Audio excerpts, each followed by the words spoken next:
네, 안녕하세요. JJ 성형외과 홍진주 원장입니다. 오늘은 필러 이물질을 시술 받으신 다음에 마음에 안 들어서 이걸 제거하고 싶은 경우가 많이 있어요. 그런 상황이 꽤 많이 있거든요. 그래서 이물질과 필러를 제거할 때 과연 어떤 방법과 어떤 전략으로 제거해야 하는지에 대해서 알려드리겠습니다. 대표적으로 많이 이제 말씀하시는 질문이 이게 무슨 주사 맞았는지 잘 모르시겠다는 거예요. 녹는 주사예요? 아니요? 잘 모르시는 분들이 많아요. 그래서 이 필러나 이물질을 어떻게 제거해야 되고 여기에 대해서 우리가 어떻게 대처를 해야 되는지 마음에 안 들 때, 작년 아마 6월 달 정도에 제가 이 비욘디에서도 한번 소개해 드린 적이 있는데요. 예전에 로저 무어하고 같이 출연했던 그 007 시리즈의 본드걸이 영국 무슨 신문하고 인터뷰하는 거에서 자기가 이 성형 시술 받은 걸 너무 후회한다. 너희들은 성형 시술 받지 마라. 뭐 이런 얘기가 있었어요. 근데 이제 어떤 거는 이렇게 정확하게 이 중앙일보 같은 경우는 정확하게 성형 시술이라고 돼 있어요. 그런데 어떤 데는 성형 수술이라고 돼 있거든요. 근데 엄밀하게 얘기하면 성형 시술이죠.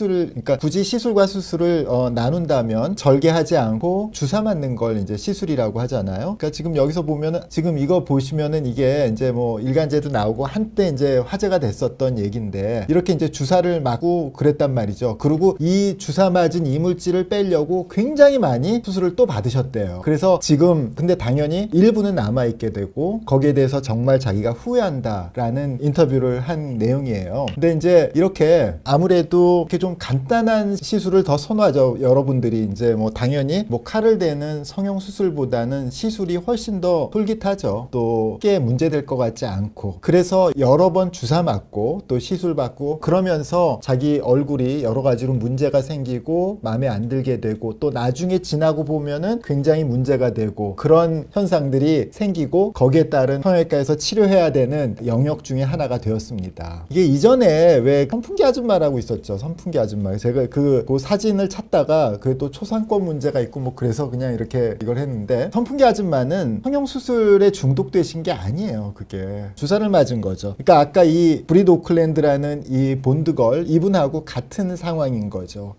다만 그분은 성형외과의 혜택을 좀 덜 본 거죠. 이분은 사실 지금 이 상황이 굉장히 심각했을 때의 사진이고 그 이후에 이걸 제거하는 수술을 통해서 많이 개선된 걸로 알고 있습니다. 근데 이제 이 선풍기 아줌마는 계속 자기가 이제 스스로 주사를 맞을 지경까지 오다가 결국은 이제 여러 가지 문제를 발생하셨는데요. 결국은 브리드 오클랜드라는 이 여배우도 마찬가지고 이 선풍기 아줌마도 성형 수술 받으신 것이 아니라 성형 시술을 받으신 거죠. 이렇게 이물질을 시술하는 부위에는요 주름에 주로 많이 쓰고요 또 이마나 관자놀이 또 코 높이려고 많이 쓰고 팔자주름 뭐 입에다 많이 쓰고요 또 입술, 볼, 턱끝, 가슴에다 또 많이 하기도 하고요 또 힙에다가도 하고 또 남자들 같은 경우에는 이 성기에다 하더라고요. 그래서 이런 부분에 이물질이 있고 나중에 문제가 생겼을 때 이걸 제거하는 시술들이 제거하는 수술이죠. 이때는 이제 시술이 아니라 필요한 경우가 있습니다. 이렇게 들어가 있는 이물질들은 그럼 어떤 형태로 남아있냐면요 우리 조직하고 거의 믹스가 되어 있는 그러니까 믹스가 되어 있는 경우에는 대개는 이 작은 알갱이 하나하나를 거식세포라는 이 세포가 이렇게 싸고 있어요. 그걸 우리가 유과종이라고 하는데 대개 지방 형태로 가지고 있기 때문에 어떤 경우에는 염증이 발생하기도 하고 또 어떤 경우에는 얌전히 있는 경우도 있습니다. 하여튼 이렇게 조직과 골고루 섞여 있고 그 이물질 들이 거식세포라는 세포에 의해서 먹힌 상태로 존재하는 것을 그래뉼로마 유과종이라고 하고요. 사실 이럴 경우에는 제거하기가 꽤 까다롭습니다. 조직 자체를 띄어야 되는 거죠. 그리고 이제 필러 맞으면 안에 들어가면 개구리알처럼 돼 있으니까 절대로 맞지 말라는 그런 튜브 영상이 있었어요. 필러 절대로 시술 받지 말라는. 근데 오히려 이 개구리알 형태로 우리가 눈에 보이는 이렇게 동그란 구슬 형태로 돼 있는 경우는요 사실 우리 몸 조직하고 서로 믹스되지 않은 상태이기 때문에 훨씬 더 사실 제거는 더 쉽습니다. 유과적인 경우에는요 사실 조직하고 완전히 믹스가 돼 있기 때문에 조직을 딱딱하게 만들고 조직과 구분이 안 되기 때문에 유과종 자체를 전체 우리 조직과 함께 절제해야 되는 거죠. 그런데 만약에 이 개구리알 형태로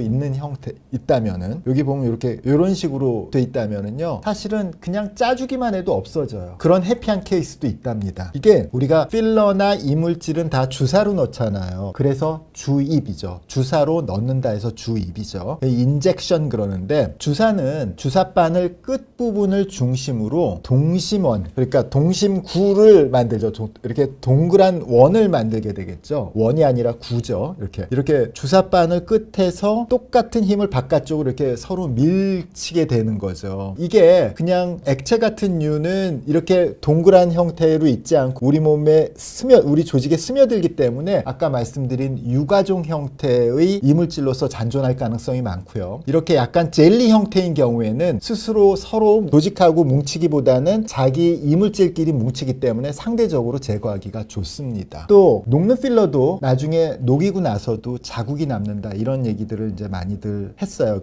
이전에 필러 절대로 맞지 말라는 유튜브 영상, 굉장히 조회수 높았던 유튜브 영상에서 녹는 필러도 자국이 남으니까 절대로 맞으면 안 된다, 뭐 이렇게 얘기를 하셨는데, 사실은 그 자국이라는 거는 우리가 보형물 쓰잖아요. 보형물 쓰면은 보형물 주변으로 생기는 캡슐, 그거는 코에 보형물을 쓸 때도 마찬가지고 턱끝 보형물을 쓸 때도 마찬가지고 우리가 이제 가슴에다가 유방 보형물을 넣었을 때도 마찬가지로 보형물하고 우리 조직을 격리하려는 피막이 생기는 거죠. 껍질이 생기는 거죠. 그게 이제 우리 몸에 이물질이 들어가면 점점 그 주변에 일종의 섬유 조직이 생겨서 우리 조직과 이물질을 분리해주는 그런 조직이 생기는 거거든요. 바로 그 조직이 필러 주변에도 생기는 거죠. 왜냐하면 필러 역시 또 이물질 역시 보형물의 하나라고 우리 몸은 인식을 하는 거거든요. 그러니까 주사를 넣을 수 있는 보형물이 이제 필러인 거죠. 어쨌든 이 녹는 필러도 당연히 그래서 자국이 남습니다. 그렇지만 필러가 녹은 후에는 그 자국은 거의 미미해지죠. 그 섬유 조직이 점차 약해지기 때문이죠. 그래서 이렇게 있는 이물질을 어떻게 제거하느냐, 만약에 제일 간단한 거는 녹일 수 있으면 녹이는 게 제일 낫죠. 또 긁어낸다, 또 짜낸다, 절제한다, 어쨌든 볼륨을 줄이는 게 중요한 거라고 할 수 있겠습니다. 그래서 이물질 제거의 목표는 볼륨을 줄이는 거고, 각각 녹이고 긁어내고 짜내고 또 마치 우리 암세포를 절제하듯이 잘라내는 그런 방식이라고 생각하시면 되겠습니다. 우리가 이제 나이 들면요, 이분은 이제 제가 여러 번 보여드렸는데 영화 사운드 오브 뮤직의 폰트랩 대령이죠. 지금 이때가 1965년이래요. 그리고 이게 2007년에 또 다른 영화에 나오신 분이에요. 거의 같은 포지션이라서 제가 이걸 비교를 많이 해드리는데요. 지금 보시면 원래도 너무너무 잘생긴 분이잖아요. 근데 어떻게 변했냐 하면 연부 조직의 윗부분이 이렇게 꺼지고 그 아래쪽으로 이렇게 조직이 내려왔단 말이죠. 그러니까